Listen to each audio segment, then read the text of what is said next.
नमस्कार दोस्तों, स्वागत है आपका हमारे YouTube चैनल द अर्थ में। दोस्तों आज बात करते हैं कक्षा 10 के परिवहन तथा संचार टॉपिक के बारे में। दोस्तों इसमें अपन ने स्थल परिवहन के बारे में पढ़ लिया था, जल परिवहन के बारे में पढ़ लिया था। जल परिवहन का कुछ छोटा सा बिंदु अपन ने छोड़ दिया था जो आज की क्लास में अपन लेते हैं। उन वह है प्रमुख बंदरगाह। प्रमुख बंदरगाह या पतन। दोस्तों प्रमुख बंदरगाह ये पतन, ये जो टॉपिक है दोस्तों वह मैप की दृष्टि से यानी मैप के क्वेश्चनों में काफी बार पूछे जाते हैं तथा कई बार छोटा क्वेश्चन यहाँ से पूछ लिया जाता है। एक विशेष बंदरगाह पर टिप्पणी यहाँ से पूछ ली जाती है। तो आज अपन प्रमुख बंदरगाहों के बारे में क्या करेंगे, अध्ययन करेंगे। प्रमुख बंदरगाह के बारे में पढ़ने से पहले अपन बात करते हैं कि बंदरगाह क्या होते हैं। तो दोस्तों बंदरगाह क्या होते हैं कि समुद्री तट पर स्थित वह स्थान, समुद्री तट पर स्थित वह स्थान जहां से जहाजों की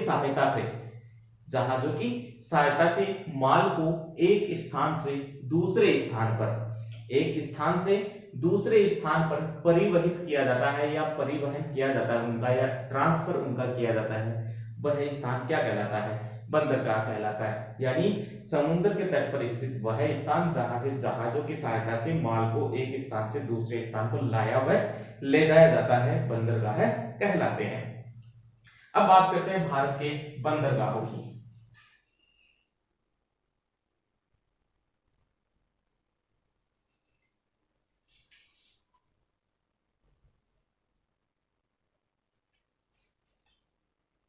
ये भारत का मैप है। अपन ने वही हिस्सा बनाया है जो समुद्र से टच करता है।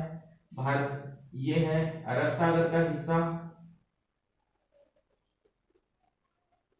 ये है बंगाल की खाड़ी का हिस्सा,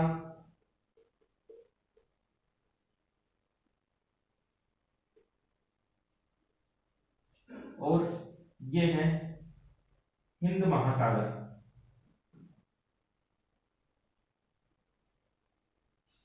यह भारत की समुद्री सीमा इस प्रकार से है, एक दिशा में अरब सागर, दूसरी दिशा में बंगाल की खाड़ी तथा भारत के ठीक दक्षिण में हिंद महासागर की स्थिति देखने को मिलती है। दोस्तों अगर बात करें कि भारत की जो समुद्री सीमा है, भारत की समुद्री सीमा है या समुद्र तट रेखा है, उसकी लंबाई कितनी है, तो भारत की समुद्री तट रेखा की लंबाई की अपन बात करें,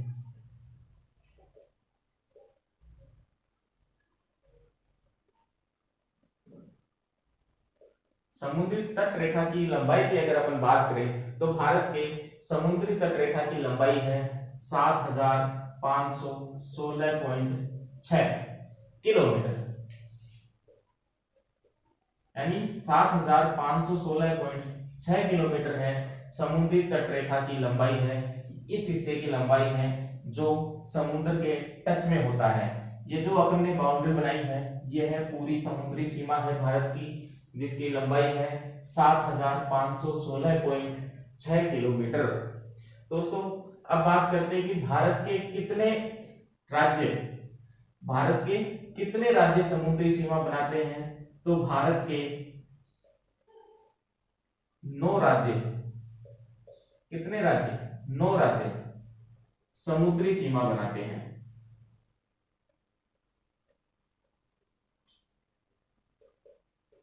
यानी 7516.6 किलोमीटर जो लंबाई है वह 9 राज्य मिलकर क्या करते हैं, तैयार करते हैं। यानी भारत के समुद्री जो सीमा है यहां से शुरू होकर यहां तक अगर अपन पहुंच जाए तो कितने राज्य आते हैं, 9 राज्य इनकी श्रेणी में आते हैं।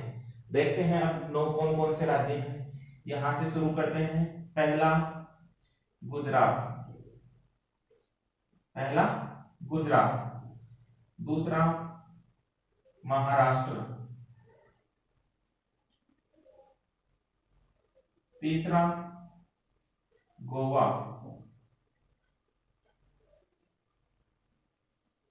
चौथा कर्नाटक, पांचवा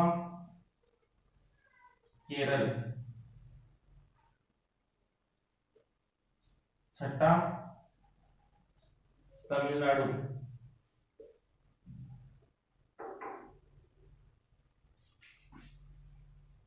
सातवां आंध्र प्रदेश, आठवां उड़ीसा और नौवां पश्चिमी बंगाल। ये 9 राज्य मिलकर भारत की समुद्री सीमा है वह तैयार करते हैं, समुद्री सीमा बनाते हैं। तो भारत, क्वेश्चन पूछ लिया जाता है कई बार कि भारत के कितने राज्य समुद्री सीमा बनाते हैं, तो भारत के 9 राज्य मिलकर समुद्री सीमा बनाते हैं। क्वेश्चन पूछ लिया जाए कि सबसे बड़ी समुद्री सीमा कौन सा राज्य बनाता है, तो सबसे बड़ी समुद्री सीमा बनाता है गुजरात। सबसे बड़ी समुद्री सीमा बनाता है गुजरात और सबसे छोटी बनाता है गोवा। तो सबसे लंबी गुजरात और सबसे छोटी जो समुद्री सीमा वह भारत का कौन सा राज्य बनाता है, गोवा बनाता है। सबसे छोटी गोवा, सबसे बड़ी गुजरात। अब बात करते हैं प्रमुख बंदरगाहों की। दोस्तों भारत के प्रमुख बंदरगाहों को देखें तो भारत में प्रमुख बंदरगाहों की संख्या है 12।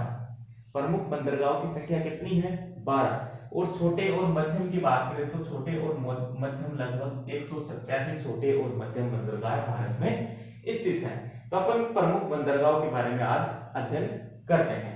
तो दोस्तों पहला बंदरगाह लेते हैं कांडला। कौन सा बंदरगाह, कांडला। कांडला बंदरगाह कहाँ स्थित है, गुजरात में स्थित है।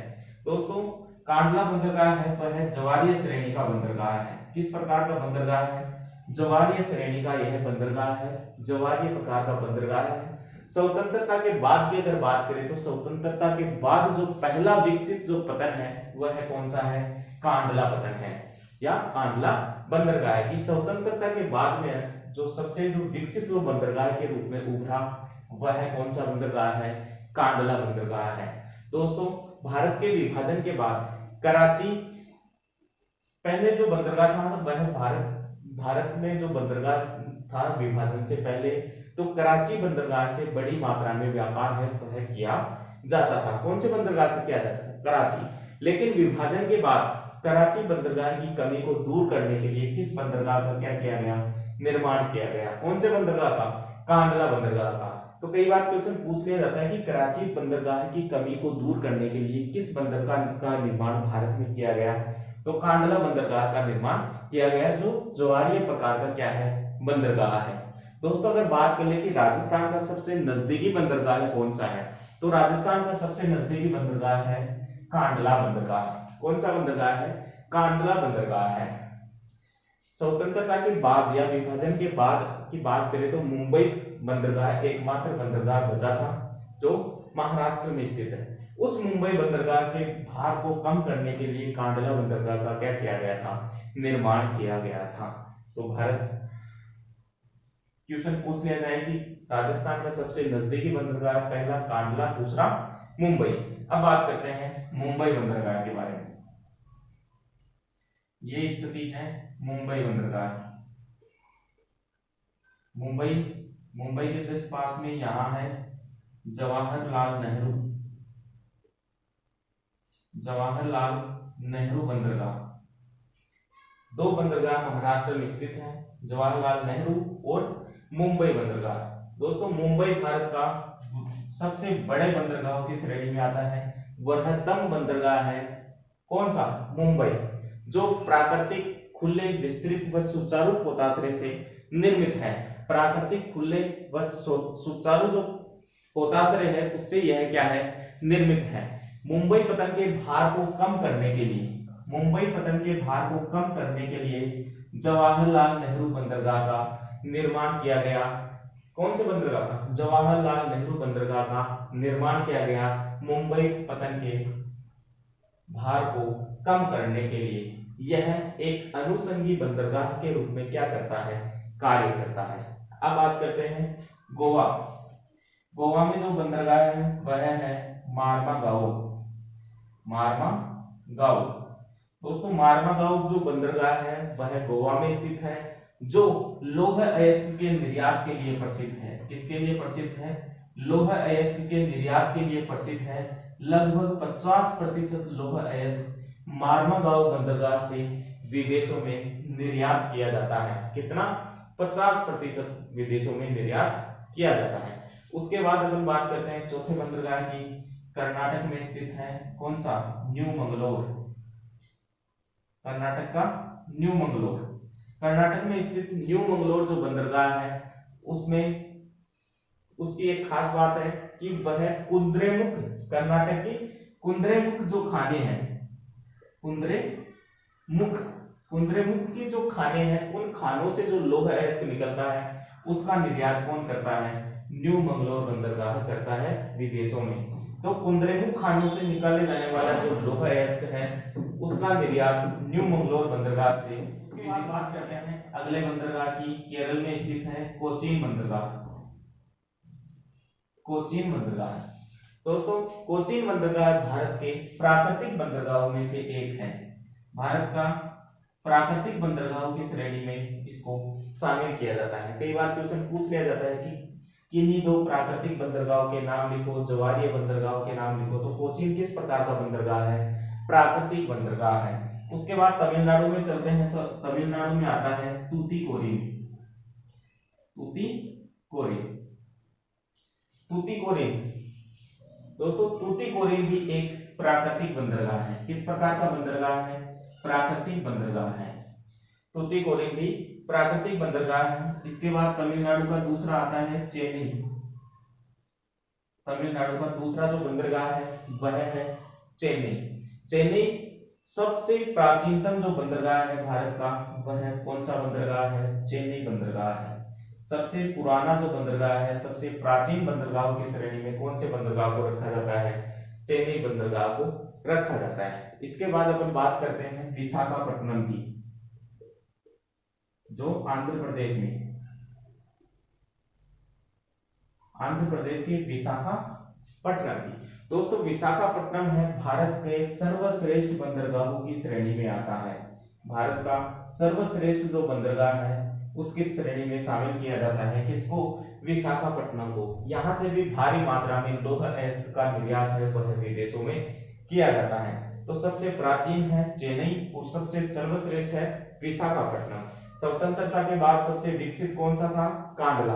ध्यान में रखना इन सारी बातों को। अब बात करते हैं उड़ीसा में। तो उड़ीसा में जो है वह है पारादीप। उड़ीसा में जो बंदरगाह स्थित है वह है पारादीप। पारादीप के बाद में आता है पश्चिमी बंगाल में दो बंदरगाह हैं। पश्चिम बंगाल में दो बंदरगाह हैं, एक तो कोलकाता, पश्चिम बंगाल का कोलकाता। कोलकाता एक ज्वारीय बंदरगाह है। किस प्रकार का बंदरगाह है? ज्वारीय प्रकार का बंदरगाह। बंगाल का जो दूसरा बंदरगाह है वह है हल्दिया। हल्दिया और कोलकाता, दो बंदरगाह पश्चिम बंगाल में स्थित हैं। तो इस प्रकार दोस्तों भारत के ये प्रमुख 12 बंदरगाहों के अपन ने अध्ययन किया। कांडला गुजरात, जवाहरलाल नेहरू महाराष्ट्र, मुंबई महाराष्ट्र, मार्मागांव गोवा, न्यू मंगलोर कर्नाटक, कोचीन केरल, तूतीकोरिन तमिलनाडु, चेन्नई तमिलनाडु, विशाखापट्टनम आंध्र प्रदेश, पारादीप ओडिशा, हल्दिया पश्चिम बंगाल, कोलकाता पश्चिम बंगाल। इस प्रकार भारत के प्रमुख जो 12 जो बंदरगाह है उसके बारे में अपन ने अध्ययन किया है। उम्मीद करता हूँ आप लोगों को यह बिल्कुल याद हो गया होगा। दोस्तों इसके बाद अपन बात करने वाले हैं अगले टॉपिक की, वायु परिवहन की, जो अपन अगली कड़ी में करने वाले हैं। दोस्तों अगर आपको हमारा वीडियो पसंद आए तो ज्यादा से ज्यादा लाइक शेयर तथा सब्सक्राइब जरूर करें। धन्यवाद। जय हिंद, जय भारत।